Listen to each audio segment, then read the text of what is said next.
Mattias Ekholm injured, Vander Kane week to week, Trent Frederick also week to week, Connor McDavid day to day, same with Leon Draisaitl, Zach Hyman day to day, Jake Wallman injured. This Oilers squad is banged up. And for the fourth time in a row, which ties an NHL record, the Oilers are set to take on the Los Angeles Kings, who are better than previous years, deeper than previous years, and faster as well. So I pose the question, Oilers fans, are you nervous?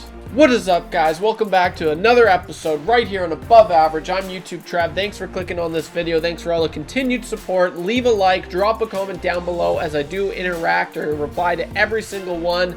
And subscribe. I've been saying this for a while, guys, but we're on the road to 6K subs. If you could help me get there, that would truly mean the world. In this video, we're going to be talking about the Oilers, the Kings, fourth time in a row. Isn't that interesting? Sets an NHL or ties an NHL record, which is kind of interesting, kind of crazy actually to think about it. And are you guys getting annoyed of the Oilers Kings? I know I am personally, especially because I have been an Oilers fan. I grew up watching the Oilers my entire life.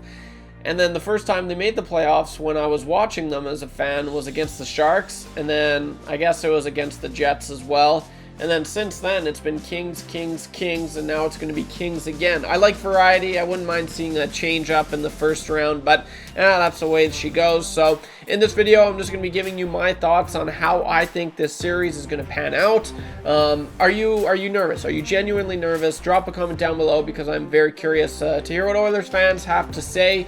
And yeah, I'm going to be giving my thoughts on this series, who I think is going to win, why I think they're going to win, and everything in between. So stay to the end of this video, guys, because I do have a sponsored segment. It's going to be It's That Time of the video where I highlight, it's at the end of the video, I highlight the most liked comment in my previous video. So stay to then, you might get a shout out.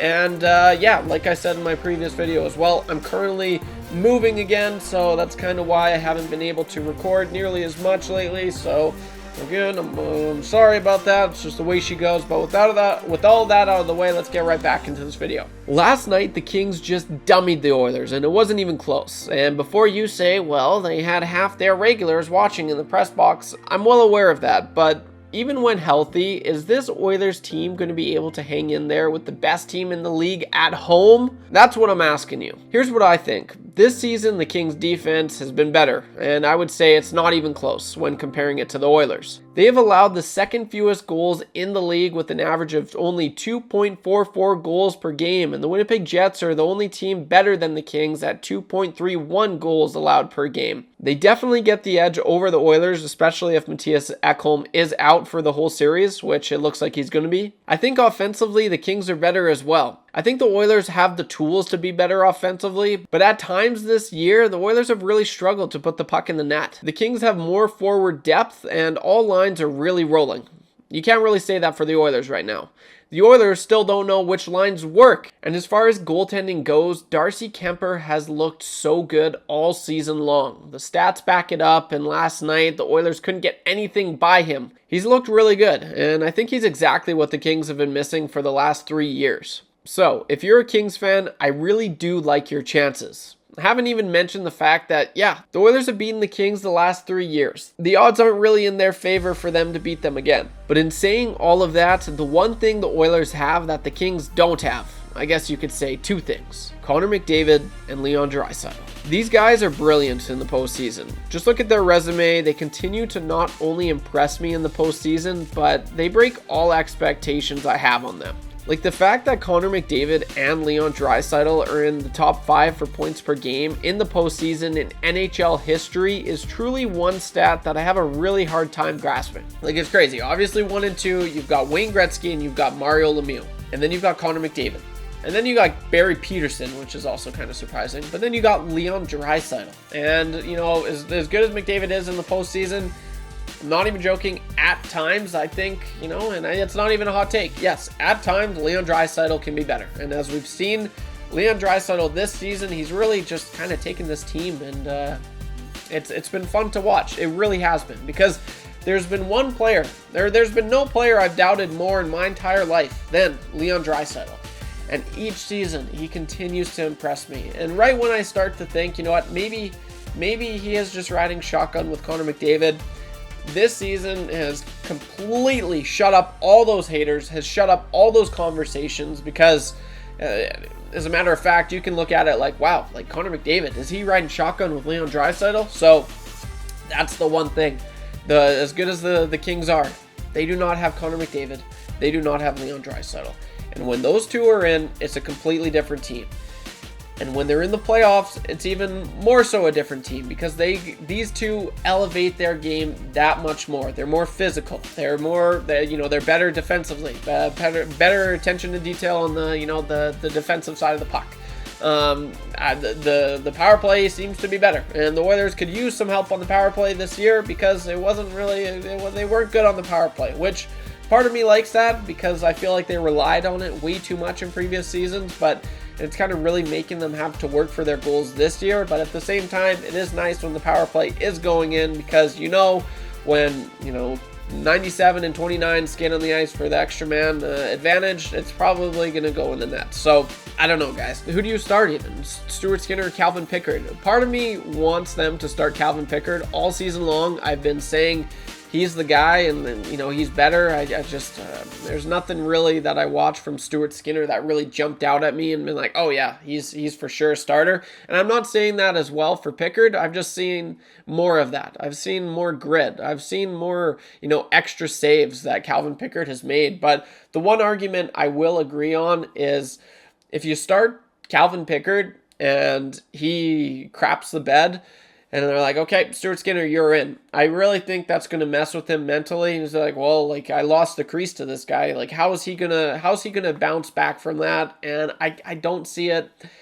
I don't see him bouncing back in a positive manner. I really don't. I think, and so for that reason, I might actually side with starting Stuart Skinner, because if he has a bad game, Calvin Pickard is way more comfortable going into a game than Stuart Skinner would be. But I mean, defensively, like, you just looked at the guys I listed off at the beginning of this video. So many of them are just, I forgot about Troy Stecher as well. Like, this team is banged up more than they have been in previous years. It's not even close. Last year, they were the healthiest team in the entire NHL until playoffs. Obviously, you got a little banged up, but this year in particular, the second half of the season this year, they've been really banged up. And so, McDavid, he's been out one game, and then he's been in one game, and then he missed almost 2 weeks there. Draisaitl is now as well. He's missing another week, right? So I'm very curious, and like, who knows? Like, are they even going to be 100%? I don't think so. I think they're going to be in the playoffs probably close to 90%, probably 90-95%. But if you're an Oilers fan, you have every right to be concerned. This isn't the same Oilers team in years prior.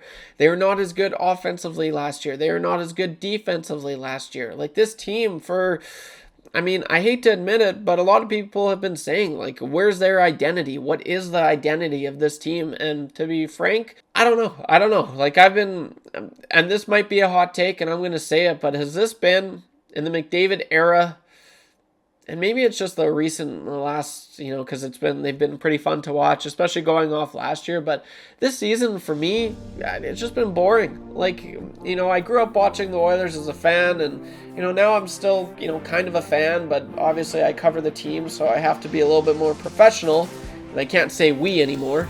But I was kind of like bored, like, this whole season. I was just bored. Like, I was just like, there's a few games this year where I was like, oh, that was a good game. But the majority of the games, I was like, 2-1, 2-0, 3-1. Like, they didn't have nearly as much offense as they had in years prior, which is what this Oilers team really, really, depended on, was the offense. It's always been the offense. And now their defense has kind of been pretty mid all season long. I really don't know where this team is at. And so if any year the Kings are going to win, I'd imagine it's going to be this year. I really, really do. But in saying all of that, like I keep coming back to Connor McDavid and Leon Draisaitl. Connor McDavid has won the Oilers series before. So has Leon Draisaitl. You look back at 2020, 2021, Connor McDavid and Leon Draisaitl, they absolutely destroyed the Calgary Flames. I'll never forget. 18 points. I'm pretty sure Leon Draisaitl had 18 points in 5 games played against the Calgary Flames in that series. 18 points.